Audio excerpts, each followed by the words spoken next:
우리가 빌립보서를 계속 이어서 보고 있었는데요. 이제 다시 빌립보 본문을 이어서 봅니다. 사도 바울이 빌립보 교회에 두 동역자를 파송을 합니다.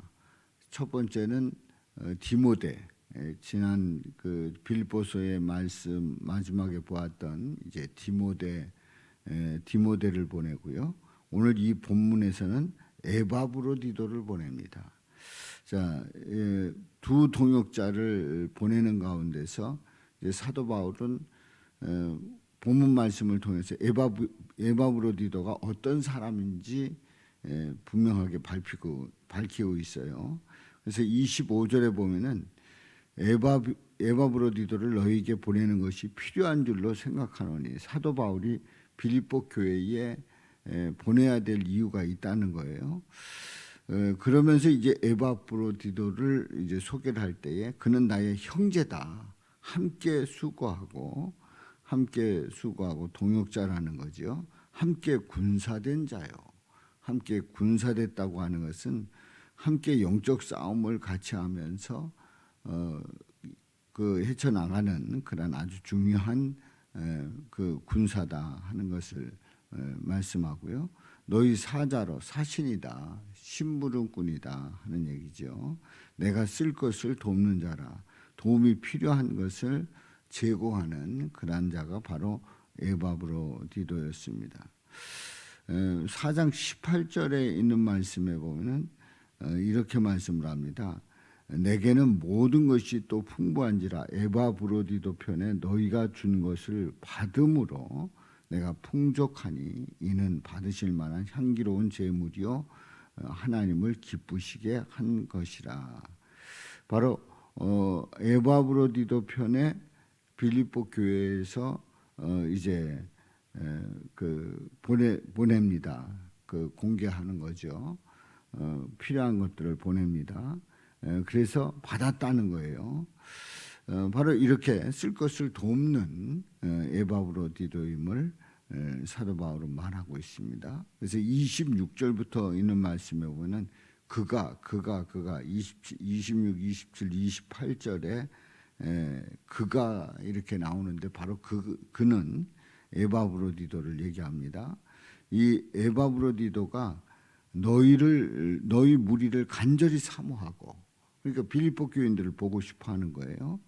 그리고 자기가 병든 것을 너희가 들은 줄을 알고 심히 근심한지라. 이 에바브로디도가 무슨 병에 걸렸는데 사실 이 병이 좀 깊은 병이었던 것 같습니다. 그냥 간단한 감기 정도 아니면은 조금 앓는 그런, 그래서 치료하면 쉽게 나을 수 있는 그런 병이 아니라 조금 깊은 병이었던 것을 보게 됩니다. 자기가 병든 것을 너희가 들은 줄을 알고 빌립보 교회에서 에바브로디도에 대해서 소식을 들었어요. 그러니까 그 중병을 앓고 있는 이 에바브로디도에 대해서 빌립보 교회 교인들이 근심을 한 겁니다. 걱정을 한 거예요. 안타까워합니다. 자, 그래서 에바브로디도를 이제 보내게 됩니다. 27절에 보면은 에바브로디도가 병들어 죽게 되었으나 이 중병이었죠. 그냥 흔히 하는 말로 죽을 병이었어요. 하나님이 그를 긍휼히 여기셨고, 그뿐 아니라 나를 긍휼히 여기사. 하나님이 그를 긍휼히 여기셨다고 하는 것은 하나님께서 그 중병을 낫게 하신 겁니다. 다시 회복되게 하신 거예요. 이렇게 그 하나님이 이제 그를 치료해 주셨고, 또 나를 긍휼히 여기사, 사도 바울을 긍휼히 여기셔서 내 근심 위에 근심을 면하게 하셨느니라. 사도 바울이 지금 상황은 빌립보서를 이제 기록하면서, 옥중서신을 기록하면서 이제 옥에 갇혀 있는, 그래서 자유롭지 못한 이 사도 바울이 에바브로디도가 이렇게 중병에 걸렸을 때에 참 안타까워했어요. 근심을 많이 한 거죠. 걱정을 한 겁니다. 그런데 이 중병을 하나님께서 낫게 하셔서 사도 바울의 근심도 면하게 하셨단 말이죠. 그래서 28절에 보면 그래서 그러므로 바울이 더욱 급히 그를 보낸 것은 에바브로디도를 보낸 그 이유는 너희로 그를 다시 보고 너희로 빌립보 성도들이 에바브로디도를 다시 보고 기뻐하며 또 내 근심도 덜려 함이니라. 이렇게 그 이유를 분명하게 밝히고 있습니다. 자, 이러므로 너희가 주 안에서 모든 기쁨으로 그를 영접하고 이렇게 해서 보내니까 모든 기쁨으로 그를 영접해라, 맞이해라 하는 부탁을 하는 거지요. 또 이와 같은 자들을 존귀히 여기라. 이렇게 이 에바브로디도가 이런 분인데 이런 사역자인데 이런 동역자인데 존귀히 여겨라 이렇게 부탁을 합니다.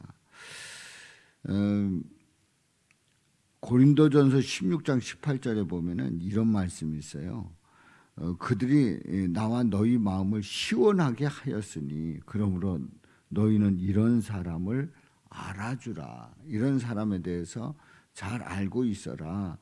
그렇게 고면을 하고 있습니다. 30절에 보면 이제 30절 그가 그리스도의 일을 위하여 죽기에 이르러도 자기 목숨을 돌아보지 아니한 것은 바로 에바브로디도의 영적 상태를 말하고 있는데 에바브로디도가 그리스도의 일을 위하여 죽기에 이르러도 이건 뭡니까? 주님의 일을 위해서 죽기에 이르러도 죽도록 죽기까지 자기 목숨을 돌아보지 아니했다는 거예요. 자기 목숨을 돌아보지 아니했던 거예요. 그래서 그 중병을 걸린 그 이유도 어떤 면에서 이제 과로하고 또 힘에 지나치게 힘쓰고 이러다 보니까 이제 몸이 상했던 거지요. 자기 목숨을 돌보지 아니한 그런 헌신하는 죽기까지 죽도록 헌신하고 충성한 이 에바브로디도의 모습을 보게 됩니다. 사도 바울은 사도행전 20장 24절에서 이렇게 자신의 그 헌신의 고백을 이렇게 하고 있어요. 죽기까지 순종하는 그 충성스러운 그 고백을 내가 나의 달려갈 길과 주 예수께 받은 사명 곧 하나님의 은혜의 복음 증거하는 일을 마치려 하면 나의 생명을 조금도 귀한 것으로 여기지 아니한다고 하는 그 고백을 했어요. 나의 생명조차 조금도 귀한 것으로 여기지 아니한다고 하는 사도 바울의 고백처럼 이 에바브로디도가 자기 목숨을 돌아보지 아니하고 죽기까지 충성하고 헌신했던 모습을 봅니다. 그리고 나를 이제 하반절에 보면 30절 하반절에 보면 나를 섬기는 너희의 일에 이 말씀은 사도 바울의 복음 증거하는 일에 조금 부족함을 채우려 함이니라. 이렇게 이 에바브로디도를 통해서 이렇게 그 복음을 함께 전하는 가운데서 그야말로 그렇게 충성스럽게 했던 그 이유는 사도 바울이 복음을 전할 때에 부족함이 없도록 그렇게 힘썼던 에바브로디도의 아름다운 모습을 보게 됩니다. 그렇습니다. 오늘 이 말씀을 통해서 이 교회는 바로 그리스도의 일을 하려고 하면 사도 바울과 같은 사람, 에바브로디도와 같은 그런 동역자가 있어야 된다는 것을 깨닫게 됩니다. 사도 바울은 어떻습니까? 에바브로디도와 같은 디모데와 같은 동역자와 함께 사역을 하게 되고요. 그리고 그리스도의 일을 위해서 죽기까지 헌신하는 것을 축복하고 있어요. 또 빌립보 성도들로 하여금 잘 섬기도록 격려를 하고 있습니다. 에바브로디도는 바울에게 꼭 필요한 사역자였습니다. 그래서 빌립보 교회에 보내고 싶었던, 그야말로 빌립보 교회에 에바브로디도를 보내서 그들을 격려하는 그런 모습을 보면서, 또 중병을 앓고 그야말로 죽을 뻔하다가 다시 살아나서 이제 치유받은 그런 가운데 그 놀라운 그 체험을 하고 받은 은혜로 자기 목숨을 돌아보지 아니하고 죽기까지 헌신한 에바브로디도의 모습을 봅니다. 이렇게 할 수 있었던 그 이유는 자신에게 초점을 맞추지 않았던 거예요. 자신에게 초점을 맞추지 아니하고 예수님에게 초점을 맞추고 예수님으로 충만했기 때문에 가능한 모습입니다. 만약에 에바브로디도가 자신에게 모든 것을 그 초점을 맞추고 자기 중심으로 살았다고 하면 이렇게까지 죽기까지 그야말로 죽도록 충성하지 않았을 거예요. 그냥 대충 했을 것입니다. 그런데 예수님께 초점을 맞추고 예수님으로 충만했기 때문에 이런 사명을 감당할 수 있었던 거지요. 그렇습니다. 우리가 오늘 이 말씀을 통해서 에바브로디도에 대해서 함께 은혜를 나눴습니다만은, 우리 주님께서는 우리들로 하여금 바로 에바브로디도와 같은 그런 마음으로 예수님을 사랑하고 예수님으로 충만한 그런 가운데 충성스러운 저와 여러분들 되시기를 주님의 이름으로 축원합니다.